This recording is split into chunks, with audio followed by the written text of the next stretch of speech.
तो दोस्तों, भाग 1 में हमने देखा कि रामू किस तरह अपनी जान बचा के घर पहुंचता है। अब हम भाग 2 देखेंगे कि आगे क्या होता है। उससे पहले दोस्तों, अगर आपने भाग 1 नहीं देखा है तो इस वीडियो में आई बटन में डाल दिया है, तो आप लोग जाके जरूर देख लेना। तो चलो दोस्तों, वीडियो को स्टार्ट करते हैं। जंगल से घर लौटने के बाद रामू अजीब तरीके से बर्ताव करने लगा।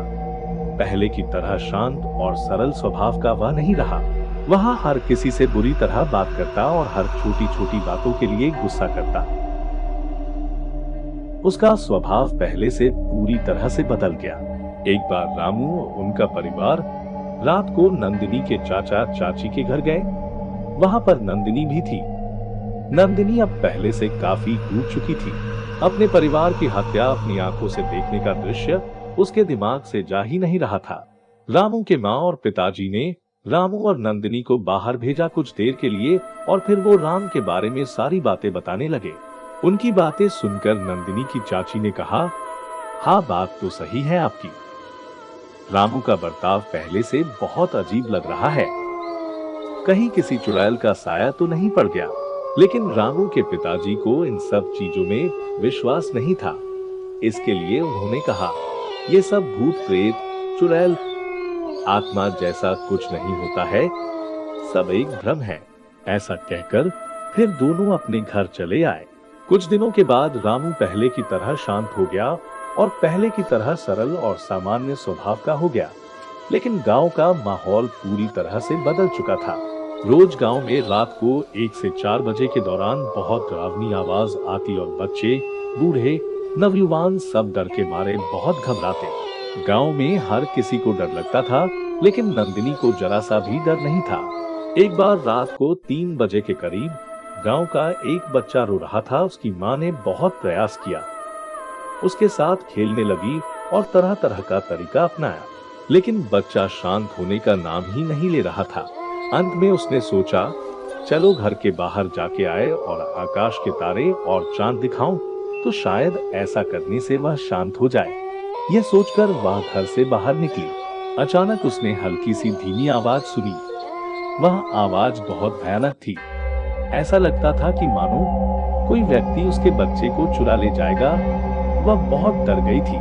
डर के मारे उसके पैर भी रुक गए, लेकिन उसने हिम्मत की और दरवाजे की तरफ अपना कदम बढ़ाया। उसने बस 1-2 कदम आगे बढ़ाए होंगे और उसके सामने वही चुड़ैल आ गई, जिसको देखकर रामू बेहोश हो गया था। चुड़ैल की भयानक आंखें, खून से लिपटी हुई सफेद साड़ी देखकर बच्चे की माँ बहुत डर गई। कहा, मुझे जाने दो, मुझे मत मारो। ऐसा कहकर बहुत रोई और डर से पूरी तरह घबराई हुई थी। लेकिन चुड़ैल ने अपने लंबे लंबे नाखून से उस माँ के शरीर पर वार किए और उसके पूरे शरीर को खून से लाल लाल कर दिया, और मैं फिर आऊंगी कहकर कहीं पर लुप्त हो गई। सुबह गांव के लोगों ने यह दृश्य देखकर शोक व्यक्त किया और ये सब कैसे हुआ, इसके बारे में सब एक दूसरे से बातें करने लगे। नंदिनी ने उस माँ के मृत शरीर के पास में उसका बच्चा रो रहा था, उसको उठाकर अपने घर ले गई और उसको अपने पास रखने के लिए चाचा चाची को मना लिया, क्योंकि उस बच्चे का उसकी माँ के अलावा इस कायनात में कोई नहीं था। अगली रात को फिर कुछ ऐसा हुआ। मोहन नाम का एक लड़का शांतिपुर गांव में आने के लिए निकल पड़ा। उसको उसकी माँ और बहन को मिलने की बहुत इच्छा थी, क्योंकि वह 3 साल से अपनी माँ और बहन से नहीं मिला था। शांतिपुर गांव में उच्च अभ्यास की व्यवस्था नहीं थी, इसीलिए इस गांव के युवक और युवतियां 2-3 जंगल को पार करके बेलापुर नाम का एक गांव था, वहां पे जाके अभ्यास करते थे।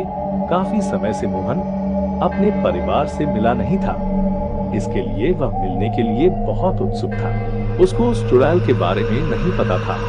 बेलापुर से शांतिपुर जाने के लिए जंगल के रास्ते से गुजारना पड़ता था, उसके अलावा कोई रास्ता नहीं था। मोहन इसी रास्ते से दोपहर 12 बजे से शांतिपुर आने के लिए निकल पड़ा। उसको लगा कि वह शाम के 7 या 8 बजे के करीब गांव में पहुंच जाएगा, लेकिन ऐसा बिल्कुल नहीं हुआ। आधे रास्ते में ही 7 बज गए और वह सोच रहा था कि अब क्या करें, आगे बढ़ूं या फिर यहाँ जंगल में ही रात बिताऊं। उसने सोचा कि अगर मैं जंगल में रुक गया तो जंगली जानवर उसे मार देंगे। वह कोई करिश्मा हुआ तो ही मेरी जान बच सकती है, वरना जानवर मार देंगे।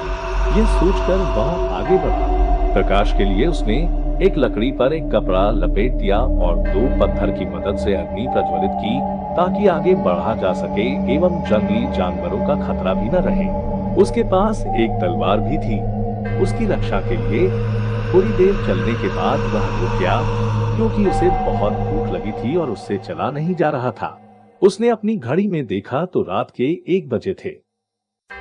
उसने अपनी थैली निकाली, कुछ रोटी तथा सब्जी बेलापुर से चाची ने दी थी, वह खाने लगा। खाना खाने के बाद उसे बहुत प्यास लगी थी। वह पानी ढूंढने की तलाश में एक कुएं के पास पहुंचा और रस्सी की मदद से कुएं में बाल्टी डाली और रस्सी खींचने लगा। जैसे ही बाल्टी ऊपर आई तो उसके होश उड़ गए, तो वह डर से घबरा गया और उसके पसीने छूट गए, क्योंकि उस बाल्टी में पानी नहीं, खून था और भयानक खोपड़ी की हड्डी थी और बाल्टी के ऊपर खून के लाल रंग से लिखा था, आज तू मरेगा। मोहन वहां से तेजी से भागा और एक भयानक पेड़ की शाखाओं के पास आके रुक गया। आसपास और कुछ नहीं, बस भयानक पेड़ की झाड़ियां थी और भयानक आवाजें। अचानक एक पेड़ के ऊपर से चुड़ैल उल्टी होकर मोहन के सामने आ गई और कहा, पानी नहीं, आज तो तू पिएगा। फिर वो भयानक आवाजें निकालने लगी और फिर धीरे धीरे मोहन के पास आ गई। मोहन की सांसों की रफ्तार बढ़ गई और डर के मारे पूरी तरह से कांप रहा था। चुड़ैल उसके पास आई और अपने नाखून से मोहन के शरीर पर वार किए और पूरा शरीर खून से रंग दिया और वहां से लुप्त हो गई। दूसरे दिन शांतिपुर गांव के लोग लकड़ियां लेने और घास लेने के लिए जंगल में आए तो उनको ये लाश पड़ी हुई दिखी। लाश के चारों तरफ खून ही खून था और सब मिलकर उस लाश को गांव ले गए। मोहन के माँ और बहन पर तो मानो दुहक का पहाड़ टूट पड़ा। मोहन की माँ ने कहा, है ईश्वर, यह क्या अनर्थ किया आपने?